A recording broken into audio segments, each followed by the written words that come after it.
The name Amenemhet means Amen is the head. Besides Pharaoh Amenemhet and biblical Abraham living in the same place at the same time, is there any other evidence connecting biblical Abraham to Pharaoh Amenemhet I? According to Egyptian history, Pharaoh Amenemhet I was not of royal blood, and his family origin is unknown. Egyptology experts believe he seized the throne of Egypt after murdering Pharaoh Mentuhotep.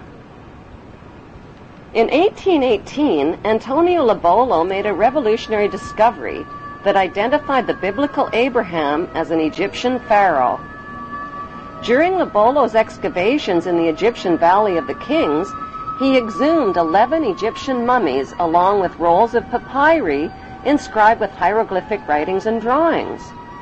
One of those drawings was interpreted by Mormon Joseph Smith and his Egyptologists as Abraham sitting on the pharaoh's throne. Abraham's name was also deciphered on a roll of papyrus.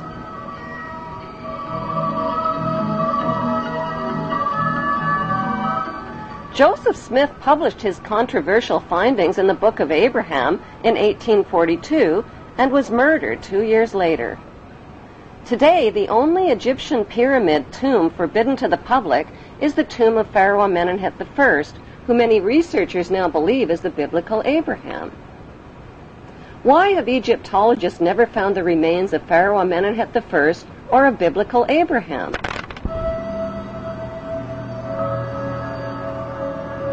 The best explanation is that their common remains are concealed inside the famous Ark of the Covenant.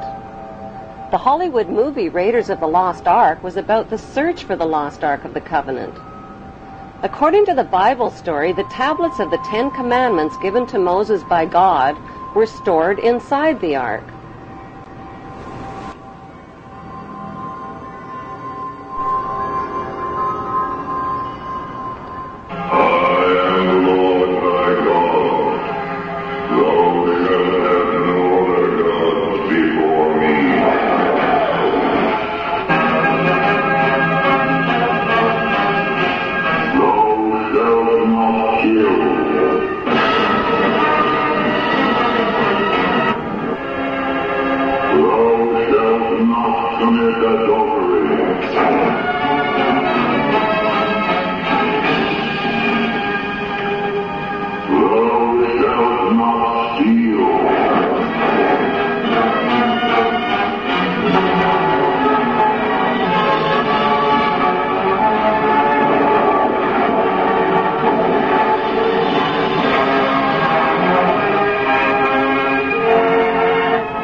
Egyptian artifacts tell the true story about what's really inside the Ark of the Covenant.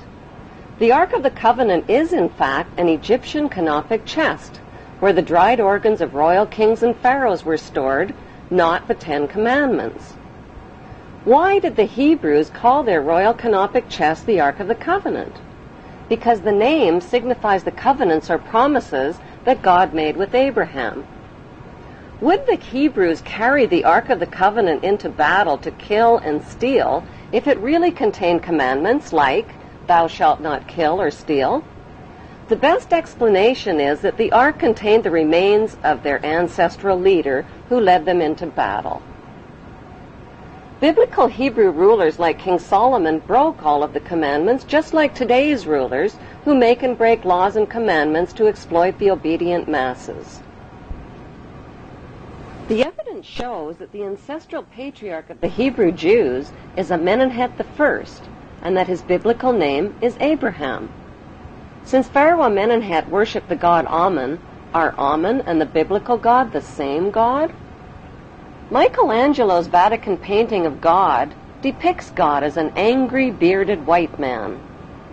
God's words, actions, and deeds in the Bible's Old Testament show God's extreme favoritism for the Hebrews generally and for Hebrew males in particular. By today's standards, that behavior is considered both racist and sexist. God admits to being a jealous God who approves of ritual human and animal sacrifice as proof that he is obeyed and worshipped above all other gods. He terrorizes, punishes, and kills the enemies of the Hebrews.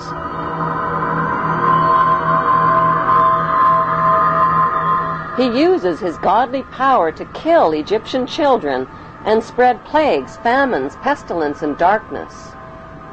He magically turns staffs into deadly venomous snakes and turns the Nile River into blood.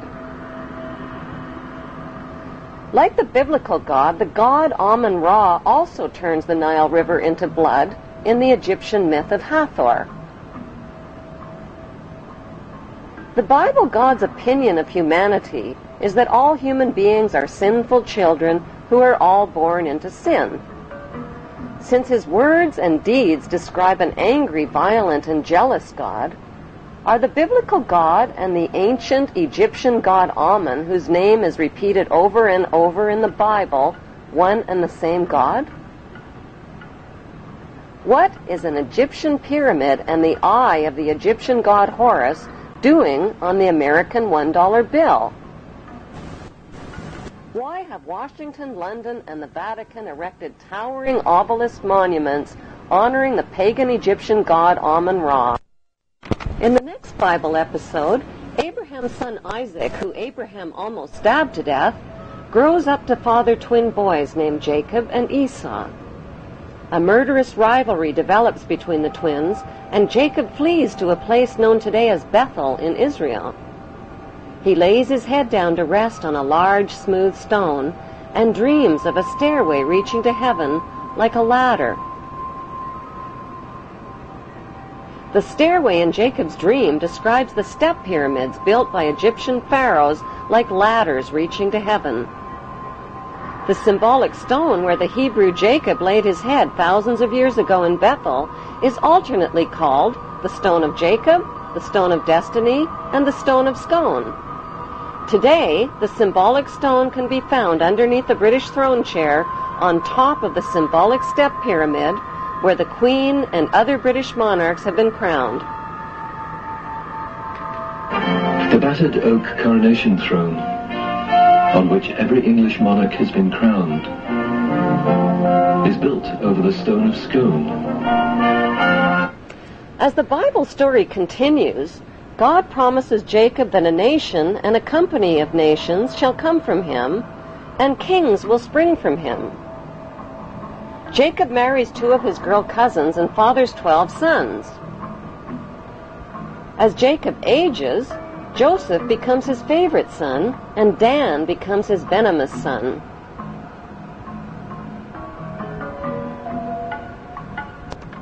Jacob eventually takes his sons and his Hebrew clan and migrates from Canaan into Egypt. This Hebrew migration into Egypt closely parallels Egyptian history when the Semitic Hyksos migrants overthrew the Egyptian pharaohs and seized the throne of Egypt. One of the Semitic Hyksos leaders who became king of Egypt was Yaquber. Since Yaquber is the Aramaean name for Jacob, Egyptology experts interpret this as factual evidence that the biblical Jacob and the Hyksos king Yaquber were one and the same. Historical records show that the Semitic Hyksos kings ruled Egypt for over 100 years. The Egyptian people rebelled against these Semitic kings and pushed them into northern Egypt. By 1500 BC, a peace agreement was reached between the Egyptians and the Semitic Hyksos, which allowed the Hyksos people to leave Egypt peaceably and move to Palestine and Jerusalem in the Egyptian-controlled land of Canaan. Their gradual and peaceful migration closely matches the Bible story of the Semitic Hebrew exodus from Egypt into Canaan in 1447 BC. According to the Bible story, when the Hebrews arrived in Canaan, they renamed it Israel and divided the land up into 12 tribal states, which they named after the sons of Jacob. Jacob's favorite son Joseph stayed behind in Egypt. Joseph hid his Hebrew identity by marrying an Egyptian wife and changing his name to the Egyptian name Zaphanath-Paneah, which means he who can reveal secrets. According to the Bible, Joseph ruled Egypt as the Pharaoh's top vizier and bought up all the private land in Egypt from the starving people. Then he taxed them out of 1/5 of their income. Was Joseph the chief vizier of Pharaoh and Moses, who negotiated the peace agreement allowing the Semitic Hebrew Hyksos people to settle in the Egyptian-controlled land of Canaan? The Hebrew connection to the Egyptian pharaohs is further revealed in the biblical story of Moses. Many years ago, in a land called Egypt,